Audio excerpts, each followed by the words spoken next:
At 20 past midnight on a gravel road in southwestern Minnesota, a 19-year-old named Brandon Swanson called his father to say he'd driven into a ditch. He wasn't hurt, he wasn't panicked. It was the kind of call thousands of parents get every year. A car stuck, a request for a ride, nothing more. 47 minutes later, Brandon said 2 words, "Oh shit," and then he was gone. Not gone as in the call dropped. Gone as in no one has heard his voice since. His father was still on the line when it happened, still listening, still waiting for the next word that never came. 17 years later, investigators still can't agree on what those 2 words meant. Because by the time anyone realized something was wrong, Brandon wasn't just missing. He was missing from a place that made no sense. This is the story of a phone call that should have ended in a car ride home, and instead became one of the strangest unsolved disappearances in the Midwest. Brandon Swanson grew up in Marshall, Minnesota, a small farming community where everybody's routines overlapped. He graduated high school in 2007, and instead of leaving town right away, he stayed close to home for 1 more year, enrolling in a wind turbine technology program at a community college 20 minutes away in Canby. People who knew him described someone steady, not reckless, not the kind of person prone to disappearing acts, literal or otherwise. He was close with his parents, close with his younger sister, and had already been accepted into a 4-year program out of state for the fall. He had plans. He was looking forward to them. May 13th, 2008 was the last day of classes for the year. For Brandon and his classmates, it was a milestone worth celebrating, and that evening, a group of them gathered to mark the end of the program before everyone scattered for the summer. Nothing about that night was unusual. No arguments that anyone reported, no warning signs, just a group of young adults celebrating the end of a school year the way people do everywhere. Sometime after midnight, Brandon left to drive home. It was a route he'd taken before, through rural roads that connect the small towns scattered across Lyon and Lincoln counties. Towns with names like Lynd, Porter, and Taunton, separated by miles of dark farmland and gravel township roads that looked nearly identical to each other at night. At some point on that drive, Brandon's car left the road and came to rest in a ditch. He wasn't injured. He got out and he called his parents. This is where the story stops being ordinary. Brandon told his father, Brian, that he believed he was near the town of Lynd. It was specific enough to act on. Brian and Annette Swanson got in their vehicle immediately and drove toward that location, expecting to find their son standing beside his car within minutes. They didn't find him. They didn't find the car either. So they stayed on the phone with him, trying to talk him through it the way you'd guide someone lost in a store, describing landmarks, asking what he could see, trying to line up his description of the road with the roads in front of them. Nothing matched. Brandon told his father he was cutting through farm fields, taking a shortcut he thought would bring him back to a road they'd recognize. In hindsight, this detail matters more than it seemed to at the time. It meant he wasn't just standing next to a stranded car waiting for headlights. He was moving, in the dark, across terrain he may not have known as well as he thought. For 47 minutes, the call continued. 2 parents in a truck, scanning a rural highway. Their son on foot somewhere nearby, or so they believed, describing a landscape that refused to line up with what they were seeing. Then Brandon said, "Oh shit," and the line went dead. Not dropped exactly. No dead air of a bad connection, no automated message. Just silence where a voice had been a second earlier. Brian and Annette kept driving, kept calling back, kept expecting the phone to ring, or for headlights to catch a figure walking along the shoulder. Nothing happened. Nobody appeared. By morning, they had no choice but to report their son missing. And this is where a second failure entered the story, one that had nothing to do with the dark, or the roads, or whatever happened at the end of that phone call.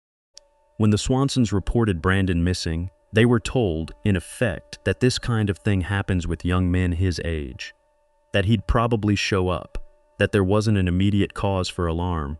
For a family that had just spent the night listening to their son's voice vanish mid-sentence, that response was almost impossible to accept, and it would go on to change Minnesota law.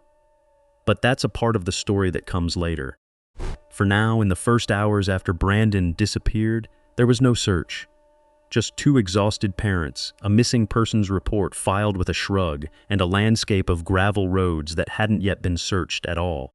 It wasn't until later that day that the case tilted from strange to almost impossible to explain. Investigators pulled Brandon's cell phone records to trace the call. Brandon believed and told his father that he was near Lynd. The tower data told a different story. It placed his phone in the area of Porter and Taunton, along State Highway 68, nearly 25 miles from where he thought he was standing. 25 miles is not a rounding error. It's not the kind of distance you cover by accident on foot in 47 minutes. It's the distance between two entirely different parts of the county. So the question investigators have never fully answered is this: how does a 19-year-old, however disoriented, end up giving a location that isn't just slightly wrong, but a full county away from where the evidence places him? There are a few possible answers, and none of them are comfortable. One is that cell tower triangulation in rural areas, especially in 2008, wasn't always precise. Towers were sparse, and the margin of error could, in some analyses, stretch wider than in a city. It's possible the location data was misleading, and Brandon really was closer to where he said. Another is that Brandon simply didn't know where he was. If he'd been driving unfamiliar roads at night, taking what he thought were shortcuts, it's plausible he was genuinely convinced he was near Lynd when he wasn't anywhere close. But a third possibility is harder to sit with: that something happened to place Brandon in that location without his full understanding of how he got there, whether through disorientation so severe it altered his sense of reality, or through the involvement of someone else entirely. Investigators have never ruled out foul play. They've also never found evidence to support it. That's the tension that runs underneath this entire case. For every theory, there's just as much evidence pointing away from it as toward it. While the location discrepancy was being investigated, Brandon's car was found abandoned in a ditch, doors open, keys missing. Its location matched the area near the Yellow Medicine River, a waterway that at the time was running high and fast from spring melt. Search dogs were brought in almost immediately, and they picked up a scent that led toward the riverbank, and then lost it. For a while, this became the leading theory. Disoriented, walking in the dark, possibly along the very shortcut he described to his father, Brandon may have gotten too close to the water's edge and fallen in. It's a theory that fits the geography. It's a theory that fits the timeline. And for the first year or two of the investigation, it's the one most searches were built around. Divers and search teams covered stretches of the river repeatedly. Search dogs went back to the riverbank more than once. Volunteers combed the surrounding fields on a rotating schedule tied to the farming calendar. After harvest, when the ground was clear, and again in spring, before new crops made searching impossible. Over 3 years, those searches would eventually cover more than 122 square miles of farmland, riverbank, and rural roadway. They found nothing: no body, no clothing, no phone, no physical evidence of any kind. And that absence is what started to unravel the river theory. If a body enters a river running that high and that fast, it doesn't usually stay hidden indefinitely. Rivers carry things downstream. They deposit remains in predictable places: snags, bends, shallow eddies where the current slows. Investigators know these patterns, and they use them to guide years of searching. The fact that nothing surfaced, not after one season, not after two, not after three, began to work against the very theory that had organized the search in the first place. By the time the Minnesota Bureau of Criminal Apprehension took over the case in 2010, the working theories had multiplied instead of narrowed. Investigators and researchers who later examined the case in detail ran what's called an equivocal death analysis, a structured method used when a death or disappearance can't be clearly categorized as accident, suicide, or homicide. It's designed to weigh psychological, behavioral, and physical evidence against each possible explanation. The analysis worked through each theory in turn. A voluntary disappearance, Brandon choosing to walk away from his life and start over somewhere else, was considered and largely set aside. He had no history suggesting he wanted to disappear. He was excited about a fall program he'd already been accepted into, and it's difficult to reconcile someone planning a secret new life with someone who stayed on the phone with his father for 47 minutes while supposedly executing that plan. A mental health crisis was also examined and considered unlikely, given consistent accounts from family and friends describing Brandon as emotionally stable, without any documented history that would explain a sudden break, severe enough to result in him vanishing without a trace. The drowning theory, as covered, ran into the problem of the missing body. 3 years of searching a relatively contained stretch of river and surrounding creek systems without recovering any physical evidence at all. And foul play remains the theory investigators say they can't eliminate, specifically because of that unexplained 25-mile discrepancy between where Brandon believed he was and where his phone's signal placed him. If someone else was involved, even briefly, before or during that final call, it could account for a location that otherwise makes no sense. None of these theories has ever been confirmed. That's the uncomfortable center of this case. Every explanation is plausible, and every explanation has a hole in it large enough to keep the file open.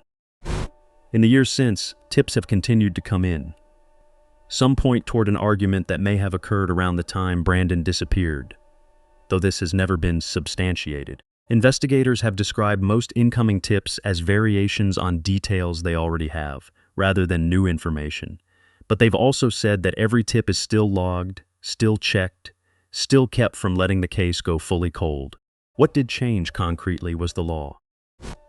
In the aftermath of Brandon's disappearance, his parents lobbied Minnesota lawmakers, pointing to the hours lost on the morning they reported him missing, when police told them to simply wait. In 2009, the state passed what's known as Brandon's Law, requiring law enforcement to begin investigating missing adult reports immediately, rather than assuming a young adult's absence is voluntary. It didn't help find Brandon, but it was designed to make sure the next family wouldn't lose those same first critical hours. For years afterward, Brian and Annette Swanson left their porch light on every night, not as a symbolic gesture for the cameras, but as something quieter. A small, ongoing signal that if their son ever found his way back, the house would still be lit for him. The Yellow Medicine River still runs through that stretch of farmland. The gravel roads near Lynd, Porter, and Taunton still look almost identical to each other. In the dark, the way they did the night Brandon described them to his father, describing a location that turned out to be 25 miles from where his signal was actually coming from. Whatever happened in those 47 minutes, disorientation, an accident, or something else entirely, it happened in a landscape built to make people feel like they know exactly where they are, right up until they don't. Brandon Swanson has never been found. And somewhere in that 25-mile gap, between the place he thought he was standing and the place his phone said he was, is an answer that's been sitting in that Minnesota farmland for 17 years, waiting for someone to finally find it. If you were investigating this case, which 25 miles would you search first? The ones near Lynd, where Brandon believed he was, or the ones near Taunton, where the evidence says he actually stood?